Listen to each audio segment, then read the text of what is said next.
নমস্কার বন্ধুরা, সন্ধ্যার রান্নাঘরে আপনাদের স্বাগত।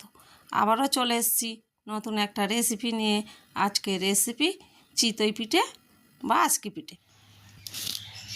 এখানে আমি আজকি পিঠে করব, তার জন্য নিয়েছি একটা গামলি, এখানে চালের গুঁড়ো নিয়েছি। এই বাটি করে আমি চালের গুঁড়ো নিয়ে নিচ্ছি। এটা কলে ভাঙানো চালের গুঁড়ো, এক বাটি নিলাম।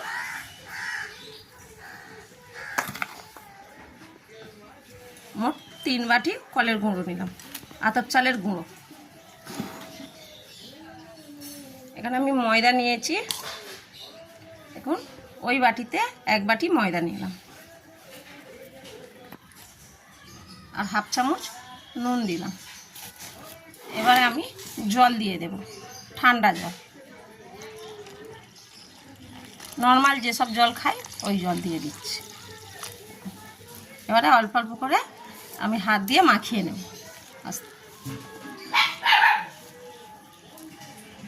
আরও একটু জল লাগবে।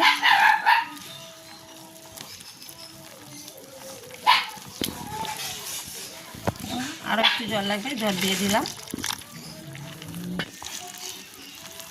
এইভাবে আমি সমস্তগুলো ভালো করে মাখিয়ে নেব। দেখুন মাখানো হয়ে গেছে। আপনারা দেখবেন, এরকম করে তুলবেন, এরকমভাবে ফেলবেন, দেখবে এইভাবে পড়ছে, তখন জানবেন মাখানোটা হয়ে গেছে। খুব পাতলা করলে হবে না, আর খুব শক্ত করলে হবে না, মাঝারি করতে হবে। এইভাবে মাখানো হয়ে গেছে, আমি সাইড করে দিচ্ছি। এখানে আমি একটা নতুন মাটির কড়া বসিয়েছি, ওর মধ্যে আমি একটু তেল দিচ্ছি। গরম হয়ে গেছে, একটু তেল দিলাম। তেলটা আমি চারিদিকে লাগিয়ে দিচ্ছি। এটা নতুন সোড়া আছে, তাই জন্য আমি একটু তেল দিয়ে চারিদিকটা লাগিয়ে দিচ্ছি, যাতে ভালো পিঠেটা ওঠে, নাহলে তোলাই লেগে যাবে।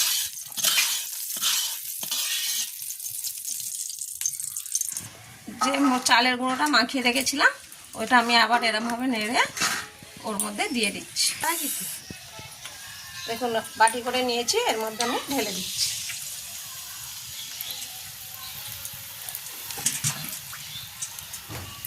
এই একটা মাটি সোড়া নিয়েছি, এটা এর মধ্যে চাপা দিয়ে রাখছি। আমি এটা খুলে একবার দেখছি, দেখুন কাঁচা আছে। সোড়াটা অবশ্যই আপনারা একটু জলে ডুবিয়ে চাপা দেবেন। দেখুন আমি পিঠেটা খুলে দেখছি, দেখুন কত সুন্দর ফুলেছে। এরকম ফুলে গেলে আপনারা জানবেন পিঠেটা হয়ে গেছে। খুন্তির সাহায্যে আস্তে করে পিঠেটা তুলে নিচ্ছি। দেখুন কত সুন্দর দেখতে হয়েছে। এইভাবে সবগুলো করে নেব। দেখুন আমি আপনাদের আর একটা পিঠে করে দেখাচ্ছি। অল্প করে বাটি করে নেবেন, নিয়ে এরকম মাঝখানে অল্প করে ঢেলে দেবেন, দিয়ে সোড়াটা জলে ভিজিয়ে চাপা দিয়ে দেবেন। দেখুন আমি ঢাকাটা খুলছি, দেখুন এই পিঠেটাও হয়ে গেছে, একই রকম ফুলে উঠেছে। এবার আমি তুলে নিচ্ছি। এই একই রকমভাবে আমি সবগুলো পিঠে করে নেব। দেখুন বন্ধুরা, আমাদের চিতই পিঠে বা আজকি পিঠে তৈরি।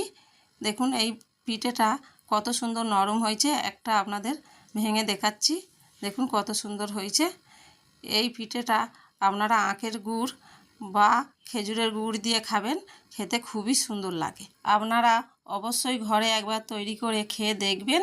আর আমার ভিডিওটা যদি ভালো লেগে থাকে অবশ্যই কমেন্টে জানাবেন।